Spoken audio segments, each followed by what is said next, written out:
Buenos días, licenciado. Buenos días, compañeros. En esta ocasión vamos a hablar sobre de cómo se constituye un banco en Guatemala. Por ejemplo, según la Superintendencia de Bancos, que es la SIB, para poder constituir un banco acá en el país de Guatemala, es muy importante tener algunos requisitos y también es muy esencial tener nuestra base legal. Nuestra base legal y los requisitos pues van de la mano según la Superintendencia de Bancos para poder constituir la sociedad financiera o el banco que queramos constituir en el país de Guatemala. Según la CIB, los requisitos que se debe presentar ante ellos es presentar de inmediato la solicitud que se requiere para realizar la constitución del banco. Esta solicitud se va a presentar ante la Superintendencia de Bancos de Guatemala. Y también tenemos que hay que buscar los organizadores o los socios que van a fundar la sociedad o van a fundar ese banco que se quiere constituir. Y también vamos a tener una respuesta de la Junta Monetaria, porque la CIB trabaja de acuerdo y junto con la Junta Monetaria. Porque cuando vamos a tener ya la solicitud, vamos a tener las personas que están conformando la sociedad o van a conformar ese banco y los socios que aportan el capital, pues se envía la solicitud a la Superintendencia de Bancos y la Superintendencia de Bancos es que la que va a dar una respuesta favorable a través de la Junta Monetaria. Que aquí es donde vamos a tener la respuesta de la Junta Monetaria. Dentro de esto, para poder organizar el banco, vamos a encontrar nuestras bases legales. Entonces, dentro de las bases legales, pues tenemos como primordial la Constitución de la República de Guatemala. ¿Por qué tomamos la Constitución de la República de Guatemala? Porque ahí nos manifiesta en el artículo 19, en el artículo 132 y en el artículo 133. Nos dice que en el artículo 119, para constituir un banco o ya sea una sociedad financiera, tiene que tener capital. Eso lo manifiesta en el artículo 119, en el inciso K, que debe de haber un capital. Entonces, cuando nos dice la Constitución de la República de Guatemala que debe de haber un capital, en su artículo 132 nos dice que debe ser de la moneda nacional. O sea que si van a venir a constituir un banco, tienen que trabajarse con la moneda nacional, que es el quetzal. Así también tenemos en el artículo 133 que también, como la Superintendencia de Bancos, la Junta Monetaria también es el encargado de ver también relacionado a la constitución de bancos. Dentro de nuestra base legal también tenemos el decreto 19-2002, que es la ley de bancos y grupos financieros.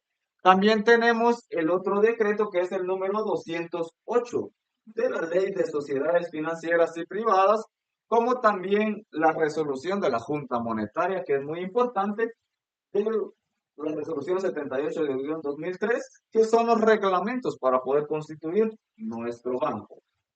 Entonces, si ya tenemos que la Superintendencia de Banco nos pide una solicitud y ya tenemos nuestras bases legales para constituir el banco, entonces entramos a las etapas que se desarrollan para poder constituir el banco. Tenemos la etapa número 1, la etapa número 2, la etapa número 3, etapa número 4, etapa número 5 y etapa número 6, para poder reunir todas estas etapas y poder constituir nuestro banco a través de la Superintendencia de Bancos y los requisitos que ellos nos piden.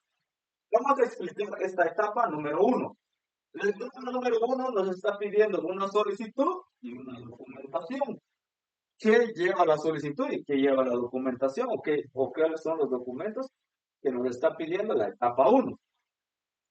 La etapa 1 nos está pidiendo una solicitud que según la resolución que tenemos acá de la resolución de la Junta Monetaria 78-2003, que dentro de su reglamento nos pide en el artículo 2 que se debe tener el reglamento para la constitución de bancos y contener la información siguiente dentro de la solicitud.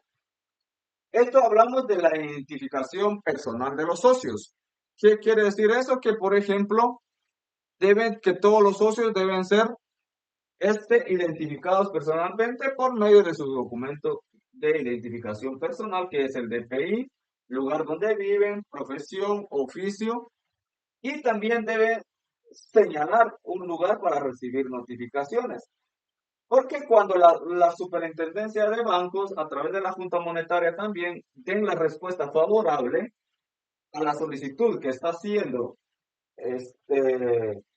los socios o los organizadores del banco, les van a mandar una notificación. Entonces, esa organización debe tener un lugar para recibir las notificaciones. Y es muy esencial también tener ya lista la razón social que vamos a enviarla dentro de la solicitud que se le va a hacer a la superintendencia de bancos. Entonces, la razón social es el nombre que le vamos a denominar o le vamos a poner a nuestro banco que estamos constituyendo. Y también, por último, tenemos el lugar y la fecha que va dentro de la solicitud. Debemos especificar la fecha, el lugar donde estamos constituyendo el banco y las firmas que van de los socios o de las personas fundadoras del banco. Eso es de la primera etapa, que estamos hablando de la solicitud. Ahora de los documentos, el reglamento nos dice ahí, en el artículo 3 de ese reglamento, nos dice que debe haber un estudio socioeconómico o un económico financiero. Y eso habla que se va a hacer ese estudio para las personas que están organizando los socios o son socios o fundadores del banco, para ver el estatus de capital que ellos tienen. Y debe constituirse por medio de una escritura pública. Esta escritura pública, pues deben crearlo a través de un notario las personas